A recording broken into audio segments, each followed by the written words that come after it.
National Male Co-Chair. I'm here representing the National African American Reparations Commission that is convened by Dr. Ron Daniels, for which I'm the commissioner. I'm here representing Reparations United as the executive director of an organization that we started last year to move forward reparations in the United States in a united front. And I'm also here representing the Global Circle for Reparations and Healing, for which I, Dr. Daniels, and Dr. Marindia are co-conveners. In this last formation that I'm speaking today, in focusing on global initiatives for reparatory justice, and in particular building and sustaining a global advocacy movement, I want to talk about the Global Circle for Reparations and Healing. In 2021, 23 organizations were selected by the John D. and Catherine T. MacArthur Foundation as part of this Equitable Recovery Grant Initiative. Believing in the utmost importance of capitalizing on this moment, the cohort of grantees began to meet regularly to develop strategies to amplify and support each other's work. From those gatherings, and in taking note of the increased activity in the movement, it was determined that a global reparations gathering should be held right here on the continent. In calling for this gathering, we further noted that there were significant gaps in this renewed energy for advocacy and political commitments. That the discussions and debates, especially those within the African continent, were happening in silos. That the interventions that were occurring seemed half-hearted. The campaigns appeared uncoordinated. There seemed to be a lack of comprehensive strategy and agenda for reparations. That then was our assessment of the global movement. We began planning for that gathering, and as Dr. Daniels mentioned earlier, it was held here in Accra in August of 2022, under the title Advancing Justice, Reparations and Racial Healing Summit. That website, acrosssummit.org, is still up. If anybody wants to go, there's tremendous information about how that summit came about. While planning the Accra Reparations Summit, one of our cohort members received a fellowship at the Rockefeller Bellagio Center in Bellagio, Italy. That member selected a few partners from throughout the cohort, along with a small group of other global reparations advocates, to come to Bellagio to deepen conversations on the state of the global reparations movement. At the conclusion of the Bellagio gathering, we developed 13 key takeaways to inform our further work. However, in planning the Bellagio meeting, it was suggested and agreed that while in Italy, we would pay a visit to the Vatican, the Holy See, the seat of the global Catholic government. It was determined that we would submit a reparations presentment to the Holy See. And on a side note, we are asking the permanent form of people of African descent to adopt the reparations presentment model as an official document for people of African descent that combines the weight of a criminal law presentment, a commerce law presentment, and an ecclesiastical law presentment. It indicates the crimes and offenses committed, the continued impact of those crimes and offenses, the debt due to those crimes and offenses, and the parties of those who have inherited the right to collect the debt on behalf of their ancestors for those crimes and offenses. It was determined that I would lead that action. Dr. Nola Air of the Community Healing Network and community offered to assist in drafting the presentment.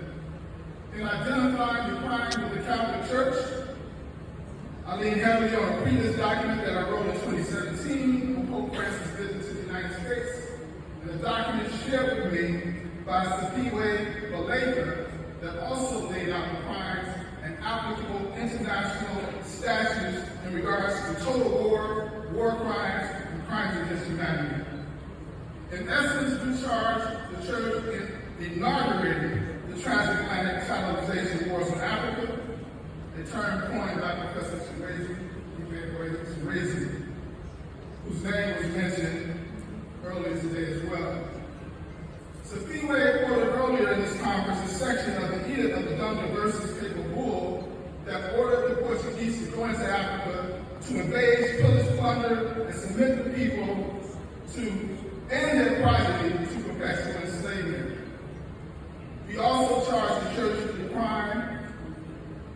of creating a global hierarchy based on the lie of Europe, a global racial hierarchy based on the lie of European superiority and African inferiority in telling of their racist Kamm myth.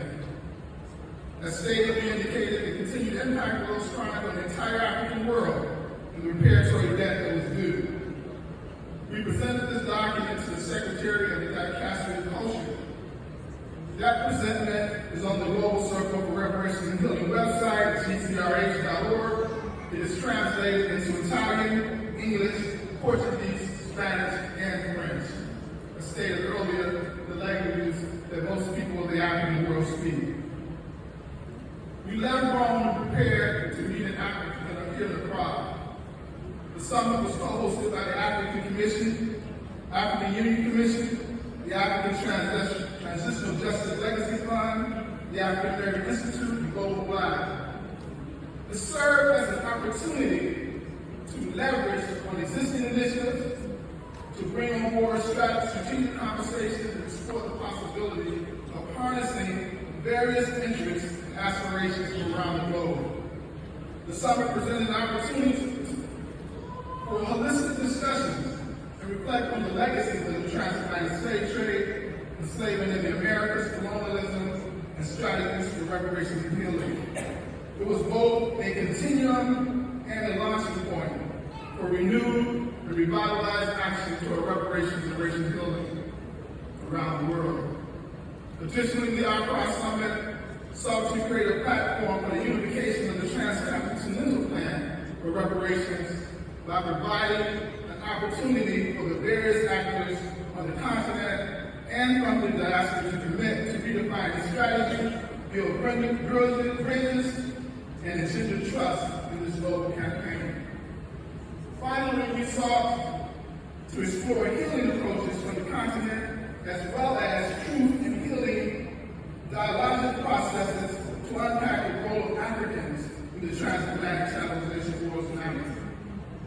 The summit provided an avenue for defining and agreeing on a collective advocacy strategy for new approaches for racial communal healing and critical reflections on how to address the various harms. What has taken place here at this prestigious gathering is in total alignment, and we are indeed happy and grateful to be a part of it. The Accra Summit produces the Accra Declaration that was spoken of earlier, the Accra Declaration of Reparations and Healing. With the Accra Declaration for Reparations and Healing and the 13 takeaways from Bellagio, it was determined that there was a need for a global network committed to reparations. We continue to meet now officially as the Global Circle for Reparations and Healing, whereby we crafted an operational framework to build this global network with the purpose of achieving collectively developed objectives. This operational framework, for which everyone here is encouraged to join, consists of 6 global working groups addressing the key issues areas identified during the Accra Summit proceedings. Those key areas are global institutions, structures, and economic policy. This group will create a working plan and has begun to create a working plan to focus on interventions related to the international institutions like the G20, the UN Security Council, World Bank, World Trade Organization, and IMF. The second working group, political actors and power dynamics. This group will create a working plan that assesses the political dynamics of strategic targets, conduct power analysis, conduct research and fact-finding on key political targets, and will support the overall strategy with the information gathering. 3, media and narrative building. This group will focus on achieving the reparations narrative at the global level and providing framing that influences the discourse toward the goals of the Global Circle. 4, partnerships and movement building. This group focuses on building relationships across continents, forging partnerships with key allies, strengthening existing relationships, and help advance the collective strategy. 5, interreligious actors. This work plan will focus on advancing united connection as well as other interventions with religious institutions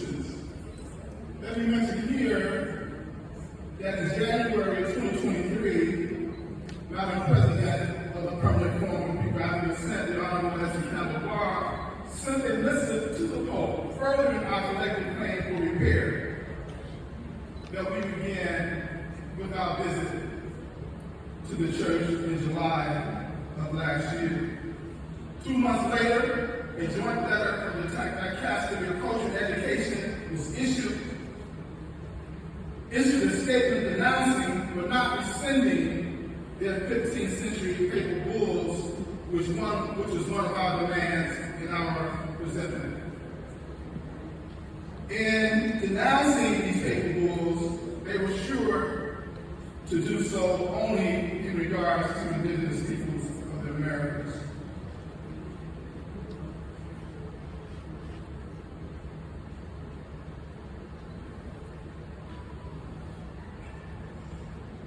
Finally, the last working group is inter and intra-community healing. This work plans advances the global inter and intra-community healing agenda for Africa and the African world. We believe this global operational framework, people by brilliant minds that gather in these international spaces, can provide a meaningful structure to collectively build, advance, and sustain the global advocacy movement for reparations and healing.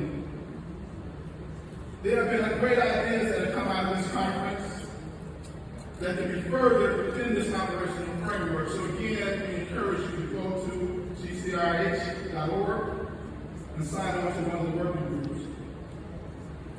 Now I would like to shift a little bit on the issue that Dr. Daniels raised earlier. There's been so much great information shared, discussions held, and ideas generated. The presenters and interventions from the attendees on the floor again have been phenomenal. And having said that with the utmost sincerity, I also have to share what I see as an absence of inclusion of the African descendants in Brazil and the United States' contribution and shared ownership in the global reparations plan of action and proposed here in this community. Repeatedly, I've heard the term Africa, the Caribbean, and Latin America as a grouping. Why is it? Because those of us in Brazil, in the United States, and outside of the States, is it because we are minorities in a majority white settler colonial nation? Okay. For the record, although we may be minorities, we are not white. In the case of Brazil, 100+ million African descendants now hold a slight majority. It would be the 6th largest nation of Africa. I would like to suggest here that everyone in this gathering, especially those connected to the government, the African Union, or UN body, go to the United Nations Archive website and locate the proceedings of the Durban Review Conference of 2009 and view the report of the brother from Brazil. Review what that nation accomplished in just 8 years utilizing the Durban Declaration and Program of Action. Almost immediately created a cabinet level position entitled the Secretary of Race, the first of this kind anywhere. Crafting affirmative action and higher education for undergrad and postgraduate. Although they have not totally wiped away the gap, they have speedily begun to do so. They targeted economic development for nearly 3,000 Colombo groups, targeted economic development for indigenous groups, giving title to large tracts of land to the various Colombo populations. And they also introduced the first such law anywhere on the planet that criminalized anyone who discriminated against someone practicing an African religion. When the brother made that announcement, he received a standing ovation for all the Africans in the hall. They sought to be a global model for reparations for African descendants in the Americas. The measures they instituted lifted 20 million people, Afro-Brazilians, out of poverty in that 8-year period. There was, of course, right-wing countermeasures. The lawsuit was filed to prohibit the land restructuring. However, in 2018, the Brazilian Supreme Court rejected the lawsuit, and this gave right to ancestral land to the tune of nearly 2 million acres to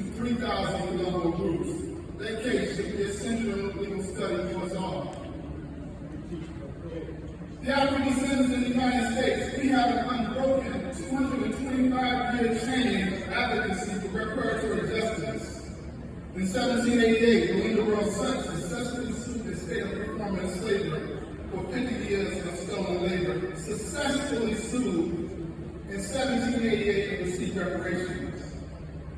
Other claims were filed during the period of enslavement, and not long after enslavement, claims were filed in a mass-based organization of over 300,000 loose paying members, which was organized by the Sister County House under the name the Ex-Slave Mutual Pension and Endowment Association, that sought pensions for the formerly enslaved who had spent their productive years in enslavement.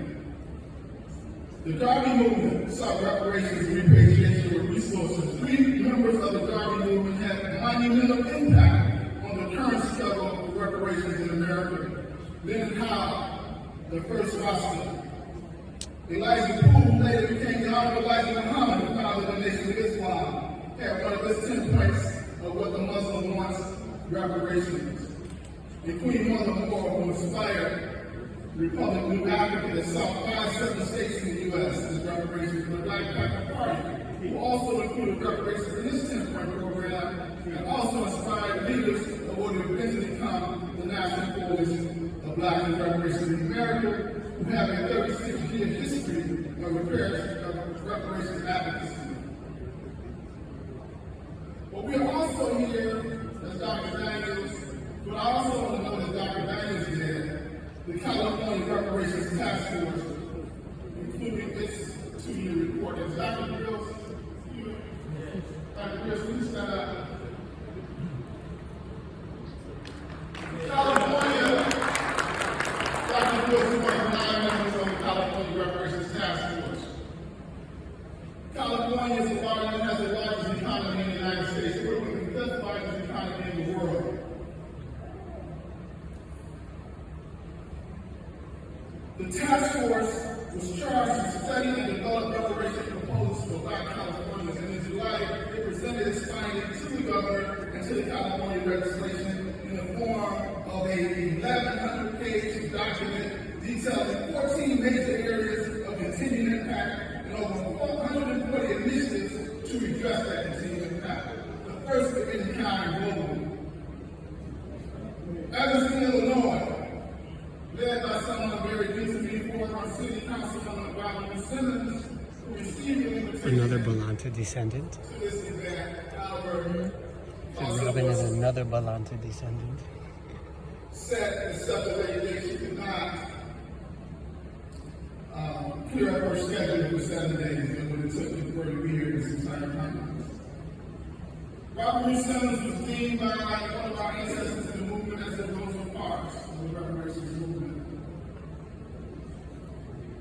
Evanston is the only government body to deliver redress in the form of compensation to descendants of enslaved Africans. Each eligible person receives $25,000 in redress for the victimization of apartheid housing laws in the city of Evanston. Even though only $2.5 million has been dispersed, it has realistically opened the way for compensation as redress in the United States and thus in the African world. As a result of her leadership, now in America, over 100 cities and half a dozen states have embarked on reparations commission as committees for task force. The African American Reparations Commission has developed a certification process for cities to ensure that their efforts are in fact prepared for justice. 2 dozen cities have sought our certification. The contributions to this global movement by both descendants of Africans enslaved in Brazil, the descendants of Africans enslaved in the U.S. is in no way minor, but major in the global effort should not be marginalized in this conference. We have a lot to share with Africa, the Caribbean, and Latin America. Maybe we continue, promoted to Cynthia and be Shaka, the struggle continues, together we win. Reparations United.